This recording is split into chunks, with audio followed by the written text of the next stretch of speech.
Hello everyone and welcome to another episode of But It's Free. My name's Chris Kennett and I've got Karma with me today. Hey. And we are looking at Starcraft 2, which is like a favourite sequel of mine. I have no idea about this game. Yeah, Karma's not played an RTS game before, which is odd considering... I wouldn't say I've never played an RTS game before. I just don't like them. Okay, fair enough. But despite that, your video game experience is far broader than mine, isn't it? Oh, yeah. We were talking about this earlier, actually. I am a little bit older than Kenna. That means I've played games from an earlier generation. On consoles that I didn't even know existed. Yeah, my first ever game was on the Sinclair Spectrum. It was called TLL Tornado Low Level. Yeah, something along those lines. I don't remember. I was about 3 when I played it. Yeah, it's just about flying a little fighter jet. Anyway, I'm setting up the game here, and again, we're trying something new this year, and we are recording the footage first, and then recording the audio afterwards, because then it allows us to focus more on what we're talking about. So just let it load. We should probably say things while it's loading. We shouldn't just stay silent. But I'm really looking forward to this because I've covered the first Starcraft, but this is a very direct improvement. And you saw like straight away all of your builders will just start mining straight away when you start a game, which is so much of an easier feature. Yeah, the artwork in this is very interesting. Yeah, it's much more sparkly and yeah.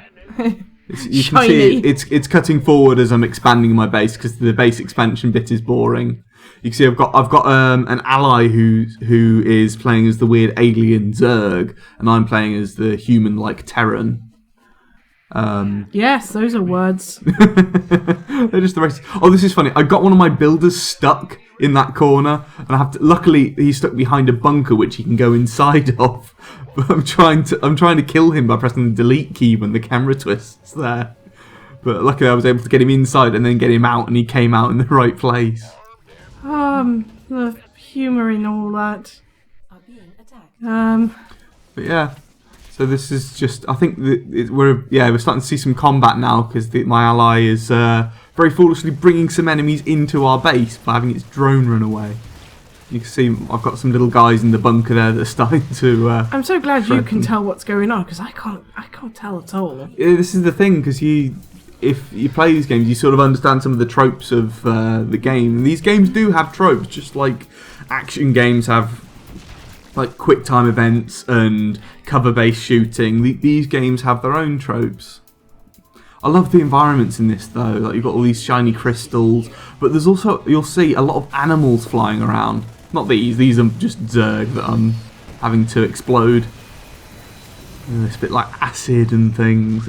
They were pretty grim in the first Starcraft, but in this, they are so horribly gory, and you'll see this when I start actually taking them out in a bit. But there's a unit called a Cyclone, which we'll see, which is very, very effective at dealing with them. Huh.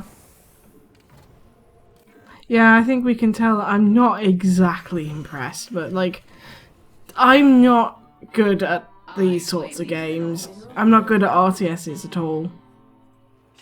Yeah, they're just not your sort of thing. Like I can appreciate that. There's different games for different people, but that's something that we try and cover a wide variety of, so that you can get a good example. And just like all the other games we've covered, this game can be owned and played for free.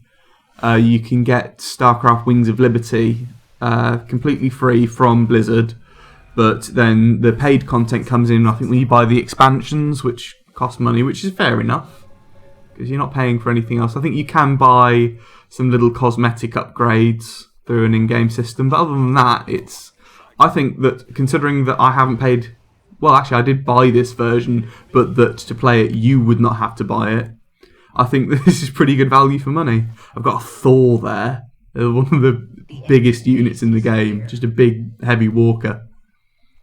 I hope you guys can actually hear, because the units have their own voice acting when you click on them. That's cute. Yeah, they do this thing where if you keep clicking on them, they get gradually more annoyed with you because you're basically wasting time. These are the cyclones. I wonder if I set them going. Yeah, I'm just about to set them to move off. And then they get to here and I realise they're under attack and most of them get killed before I can respond. But you can see there how quickly they shoot those rockets. See, I wonder how you even tell what's going on because everything's so dark. It's mostly just a practiced eye, but I can appreciate how this would seem visually confusing to begin with. Yeah, it's like when you first look at a chess game and you don't really know how to play. Yeah. And it looks a little bit like gibberish. Like there's all the pieces are all over the place and it's really hard to tell what's going on in the game. But once you've played chess a few times, I guess you kind of can pick up how things would have got that way. Yeah. I mean, again, I'm not very good at chess either. I have played, but yeah, like to me, this is so dark and dingy. Like it's really hard to tell what's a piece of your army and what's just sort of building. Yeah, I can appreciate that being a problem, and there are moments when I'm playing where I do lose track of, because the faction that my ally is playing as is the same faction as some that my enemy are playing as. There are several moments where I lose track of which one is my ally and which one is my enemy, and I keep trying to attack my ally, and I'm wondering why right-clicking on them isn't working. I mean, does any of this terrain mean anything? Like the little crystals and the little pods that have steam coming out them? And yeah, you have two resources. If you can see up in the top right corner, you've got the blue crystals, are your crystals, or minerals as they're called. There's the cyclones tearing into some Zerg there. Oh, gross. Yeah, I told you they were grim. But then the green gas is something called Vespene gas, which is used less for building things and more for researching upgrades. But watch, like these rocks here that you can see, they're really hard to break through. And watch how fast these guys just tear through it. Like normally you can leave a unit attacking that for 10 minutes before it'll break through. And they're just shredded. I love those missiles. They're not a well-balanced unit. But they are fun. And I do like fun. Yeah, I'm strolling into the enemy base now. I've set the enemy AI on easy just so that it's easier to just demonstrate to you the aspects of the game without having to sort of worry about micromanaging. This game can get extraordinarily competitive. I'm sure you know there's like the original Starcraft in Korea, I think I mentioned in my previous video. The original Starcraft is legitimately considered a sport in Korea. And only in Korea. I love you guys. If there are any Korean people out there listening, you guys have the most amazing music and such an amazing culture. But goddamn, you know, like this is a very very old game. Why is that a sport? I mean, I guess it's okay. I am all for esports, to be fair. Yeah. I do think it should be considered a bit more of a legitimate sport. If you can consider things like chess a sport, then there's nothing wrong with esports being considered a sport. God, these Zerg are gross when they die. I'm sorry if you're eating. You should probably stop eating or pause the video. I don't know. All I can see is red smears, like reddish purple smears. There's really very little to that.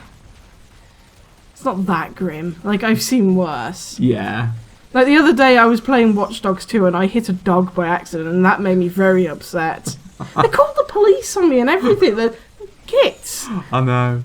But speaking of esports, there are a lot of esports games which are free to play, which I am looking to cover, depending on how well they go.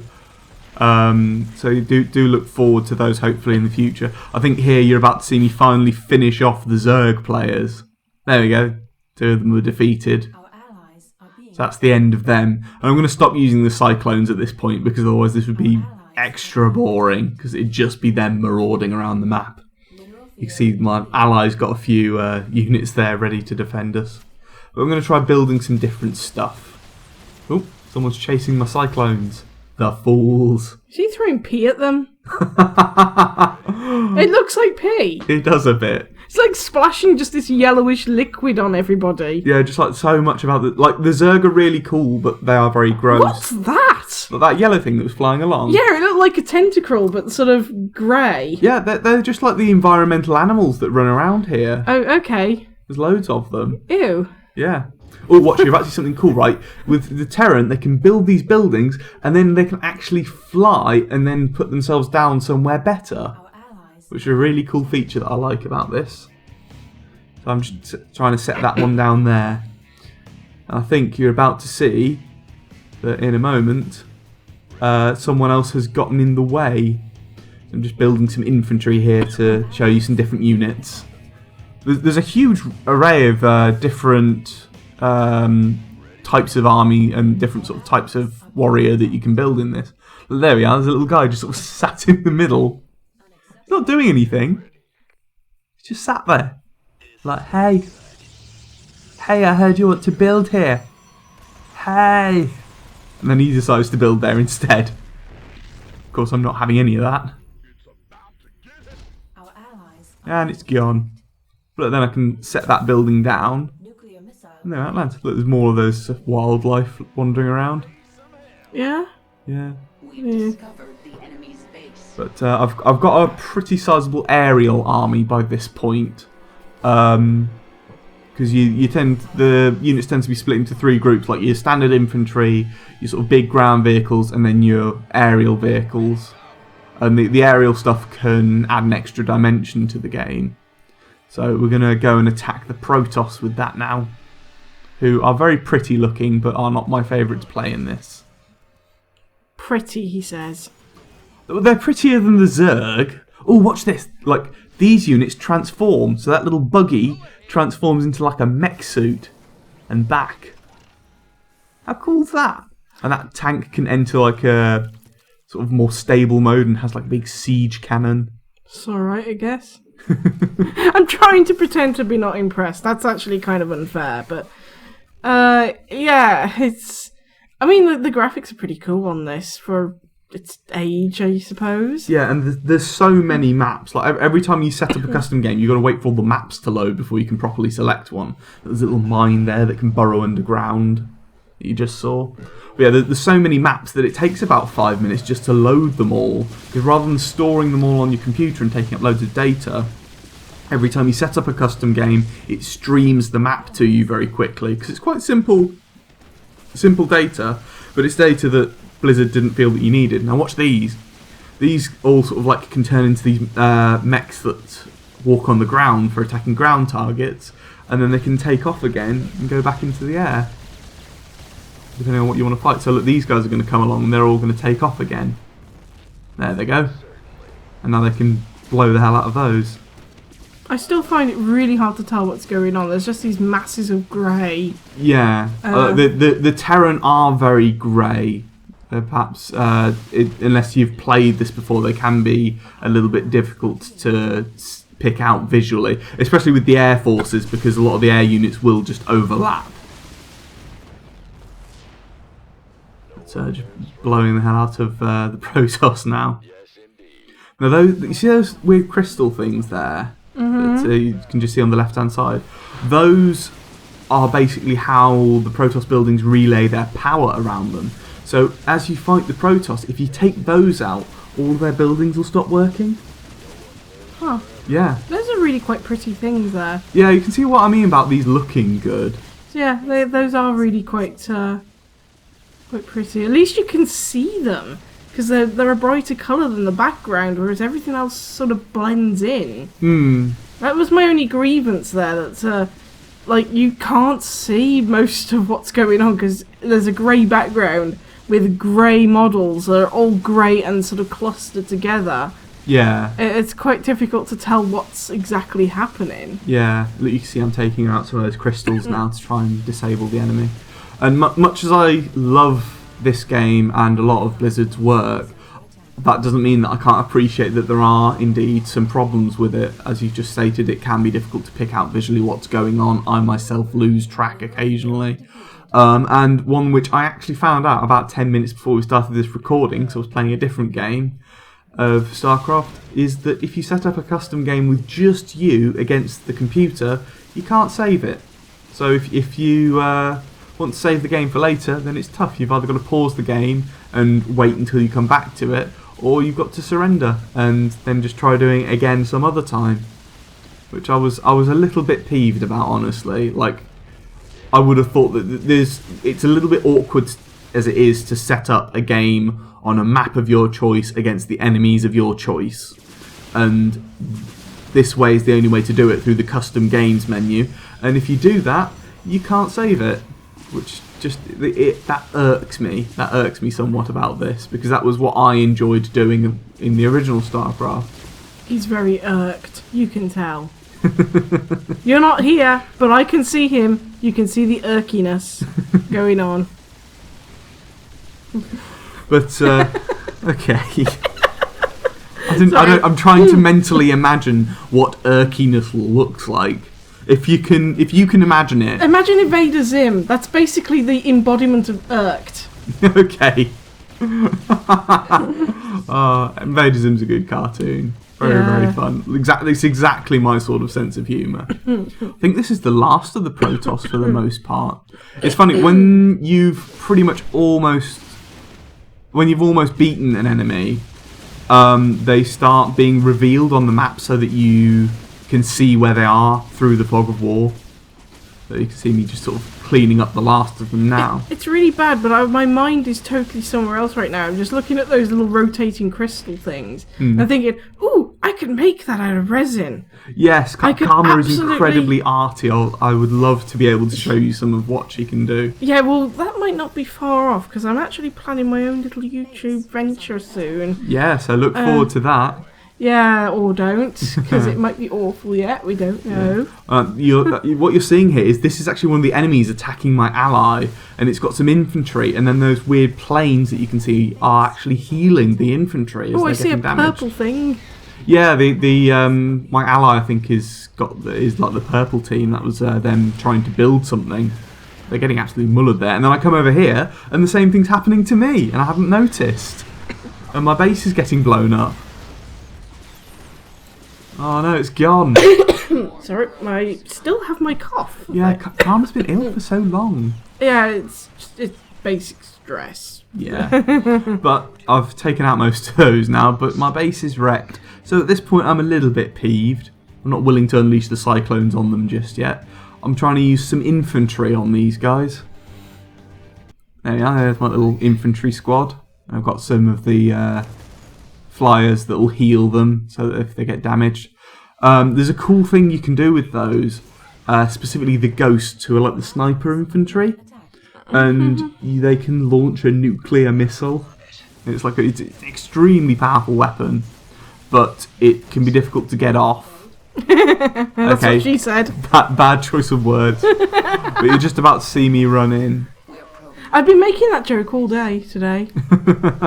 You have actually. It's quite funny. We were shopping for a fridge freezer because I was packed in, and Kenna texted me while I was looking at the fridges to say what did you? I said we've got about 54 centimeters to play with, referring to the width of the fridge, which I'd gone home to measure. Yeah, and I texted back, that's what she said. And I only got this just as I was walking back into the shop that we were getting the fridge from. So I was sort of walking through laughing like a lunatic. But look, these guys are sneaky. They sort of snuck up behind me. I'm just sort of trying to blow them up as best I can. Those battle cruisers take a lot of hits. My swarm will tear them apart. Oh wow, I just saw something get pulverised. Yeah. I do love the actual visual effects that are in this. Very easy. Well, yeah, like I said, I stuck them on very easy difficulty because I didn't want to... That's what she said. Okay. I'm going to stop now, I promise. That's all that's it. That's enough of that. But, here's one of my other gripes about it. You can see in the top right, the AI's just put up a message to surrender, but you're about to see how much more they still had to defend themselves with. Look, there's 3 tanks there. There's another flyer coming in. They've still got most of their buildings, and that the other one surrendered now. So that, like the very easy difficulty is actually, I think, too easy. I'm going to make the effort in future to try and play it on a bit harder difficulty. Nice. Maybe a let's play? Maybe. If you're interested in that, tell us in the comments. Because there is a really cool campaign to do with this. Yeah, play it on like the hardest mode. That would be interesting. Yeah, and I have to learn to get good. But this has got like quite an extensive score screen to show you how you've done. But look here, this is an example of the sort of cinematic stuff that you can get in the core game. Look at that. Look how pretty that is. Anyway, that's the end of the video, guys. So thank you all for watching. Please do hit that subscribe button. We get new videos out every Thursday and Sunday. So it's good.